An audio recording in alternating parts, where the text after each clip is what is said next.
మనం కొంచెం ఎలర్ట్గా ఉండాలి. ఆ సిద్ధార్థ్ గాడు వేలికేస్తే కాలికేస్తాడు.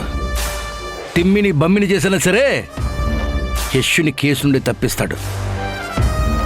ఎట్టి పరిస్థితుల్లో యశ్ బయటికి రాకూడదు. శిక్ష పడి జైలుకే వెళ్ళాలి. అందుకు మనం కొత్త ప్లాన్ ఆలోచించాలి. అసలు విషయం బయటికి రాకూడదు. యశ్ని కోర్టుకు తీసుకెళ్ళక ముందే మనం త్వరగా డబ్బంతా హవాలా చేయాలి.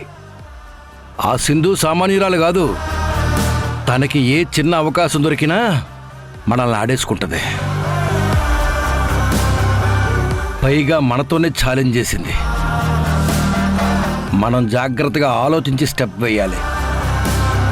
ఆ సింధుకి ఏ దారి లేకుండా చెక్ పెట్టాలి.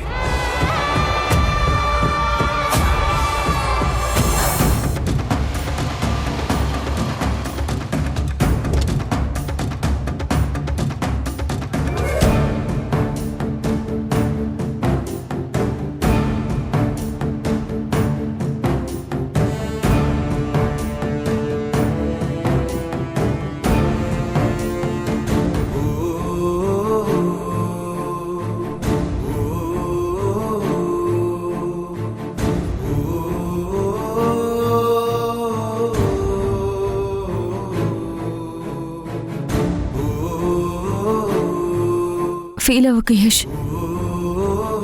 త్వరలోనే నువ్వు బయటకు వచ్చేస్తావు. నువ్వు చెప్పినట్టే సిద్ధార్థని పిలిపించాను. నీకు బెయిల్ వస్తుంది. ధైర్యంగా ఉండు. ఈ కేసు గురించి నేను చూసుకుంటాను యష్, నువ్వేం వర్రీ కావద్దు.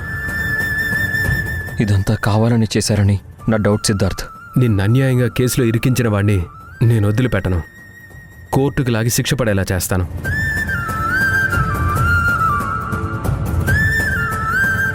అమ్మా,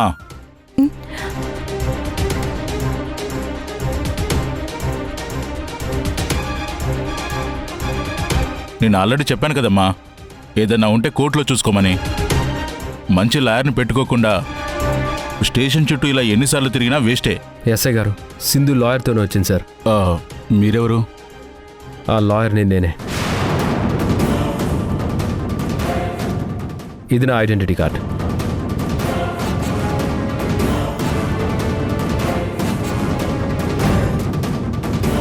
సరే, కాసేపు వెయిట్ చేయండి.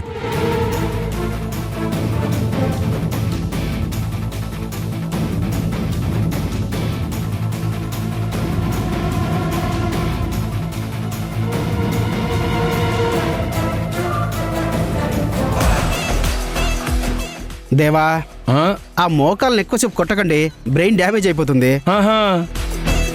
మరి నువ్వు చెప్పులేసుకోవడం మర్చిపోయేట్రా. నీ బ్రెయిన్ డ్యామేజ్ అయిపోద్ది కదా. బో,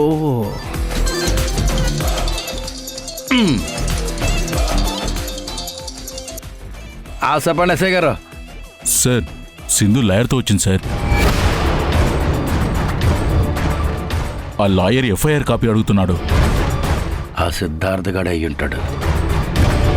వాడికి ఎఫ్ఐఆర్ కాపీ ఇవ్వద్దు. సార్, లాయర్ వచ్చి అడిగితే ఖచ్చితంగా ఇవ్వాలి సార్, లేదంటే నాకు ప్రాబ్లం అవుతుంది. ఓ అలాగా. అయితే ఓ పని చేయండి, రేపు శనివారం కోర్టు ఉండదు. ఇవాళ కోర్టు టైం అయిపోయేదాకా ఏదో విధంగా మేనేజ్ చేసి వాళ్ళని వెయిట్ చేయించి అప్పుడు ఇవ్వండి ఎఫ్ఐఆర్ కాపీ. మిగతాది నేను చూసుకుంటాను. Okay sir.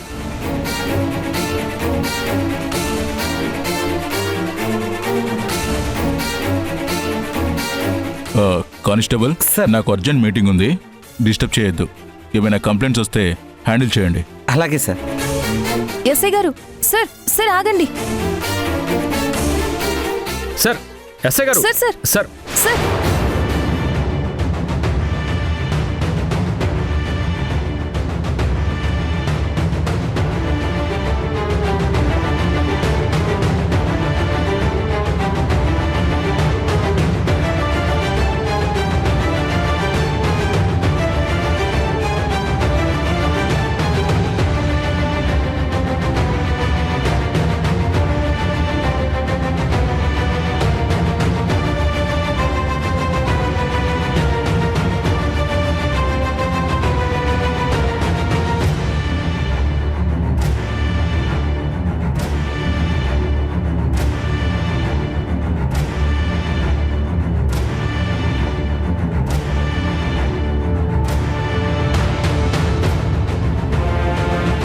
Siddharth, court time అయిపోతుంది.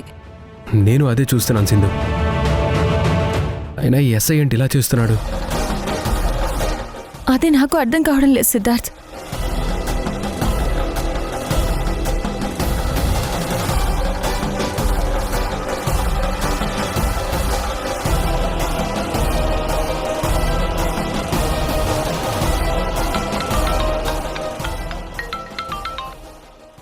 హలో, ఆ కేసు ఏమైందండి?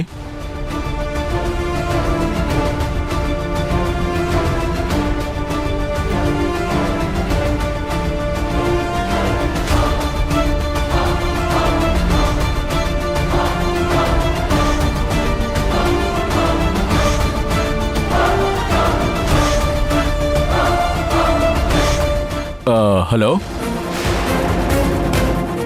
నేను చూసుకుంటాను. సార్ సార్ సార్ సరే సరే. సార్, ఎస్ఐ గారు, సార్. ఎస్ఐ గారు, దాని గురించి sir.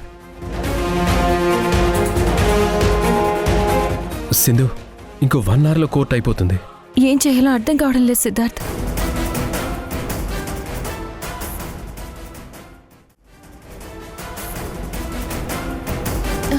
Siddharth, sir sir sir, SI గారు, సార్ ఎస్ఐ గారు.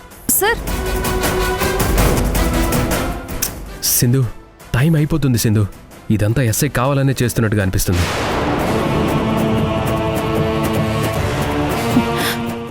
ఎస్ఐ గారు, ఎస్ఐ గారు,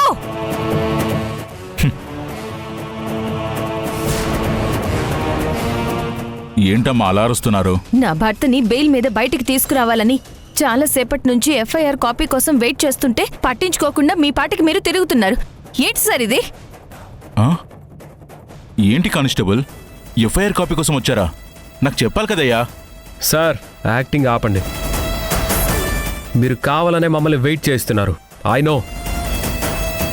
మీరు చేసిన దానికి మీ మీద లీగల్ యాక్షన్ తీసుకోవచ్చు. అది మీకు తెలుసా? చూడండి లాయర్ గారు, స్టేషన్లో మీ ఒక్క కేసే కాదు, చాలా కేసులున్నాయి. అవన్నీ నేనే కదా చూసుకోవాల్సింది. ఇప్పటివరకు కమిషనర్ గారితో మర్డర్ కేసు గురించి ఫోన్లో మాట్లాడుతున్నాను. అప్పుడప్పుడు లేట్ అవుతూ ఉంటాయి, అర్థం చేసుకోవాలి మీరు. సరే సార్, ఇప్పటికైనా ఎఫ్ఐఆర్ కాపీ త్వరగా ఇవ్వండి.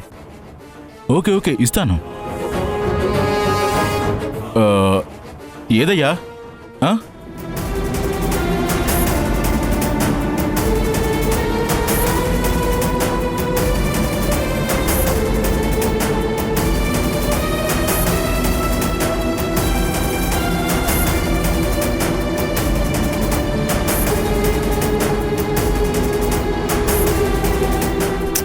సార్, కోర్టుకు టైం అయిపోతుంది, కొంచెం త్వరగా ఇవ్వండి. వెతుకుతున్నాను కదా, మీ పని మీద ఉన్నాను, చూస్తున్నారు కదా. వెయిట్ చేయండి మేడం.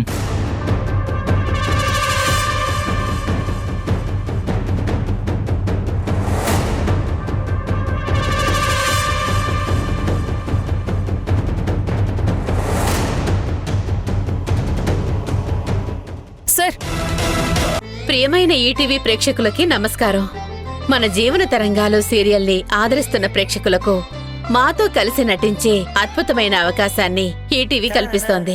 మీరు చేయవలసిందల్లా మన జీవన తరంగాలు సీరియల్ టెలికాస్ట్ అవుతున్నప్పుడు టీవీ ముందు సెల్ఫీ గానీ ఫోటో గానీ తీసుకుని మీ పేరు, ఊరు పేరు రాసి స్క్రీన్ మీద డిస్ప్లే అవుతున్న నంబర్కి వాట్సాప్ చేయడమే. సెలెక్ట్ అయిన ప్రేక్షకులకి ఈ అవకాశం వర్తిస్తుంది.